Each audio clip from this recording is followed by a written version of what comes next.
தேவன் நம்மை ஒரு காரியத்தை செய்யும்படி அழைக்கிறாருன்னா அது எவ்வளவு கஷ்டமான இருக்கட்டும், அது நம்முடைய அழைப்பா இருக்குமானால், சரி தேவன் எனக்கு வாக்கு கொடுத்துட்டார், என்னோட இருக்கிறார், ஆகவே நான் ஸ்டெப் எடுத்து வைக்க போறேன். எவ்வளவு கஷ்டமா இருந்தா என்ன, எவ்வளவு எதிரிகள் இருந்தா என்ன, எவ்வளவு தடைகள் இருந்தா என்ன, உலகமே முடியாதுன்னு சொன்னா என்ன, நான் பைத்தியம் சொன்னா கூட என்ன, நான் அவரை விசுவாசி ஒரு ஸ்டெப் எடுத்து வைக்க போறேன் அப்படின்னு நீங்க ஸ்டெப் எடுத்து வச்சீங்கன்னா காரியங்கள் நடக்க தொடங்கும்.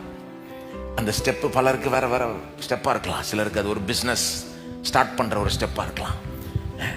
தடைகள் மத்தியில் ஒரு முயற்சி எடுங்க, ஒரு ஸ்டெப் எடுங்க. அல்லது சிலருக்கு 50 இன்டர்வியூ அட்டன் பண்ணி இன்னும் வேலை கிடைக்காம சோர்ந்து போயிருக்கலாம். நீங்க அந்த 51வது இன்டர்வியூக்கு போங்க திரும்ப. ஆனா இப்ப போறப்போ சும்மா போக கூடாது.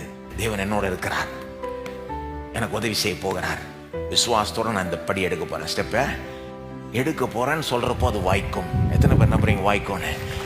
வாக்கு தத்தத்தை அந்த விதத்துல ரியல் லைஃப் சூழ்நிலையில அதை யூஸ் பண்ணணும். யூஸ் பண்ணலன்னா அது நமக்கு பிரயோஜனமே கிடையாது. யார் வேணா சொல்லலாம், நான் இதை நம்புறேன், புரியுது எனக்கு, ஆமாம்மா தேவன் என்னோட இருக்கார், நம்புறேன். அதெல்லாம் சும்மா பேச்சு. கிரியை இல்லாத விசுவாசம் செத்தது. உண்மையான விசுவாசம் அது கிரியையில வெளிப்படும்.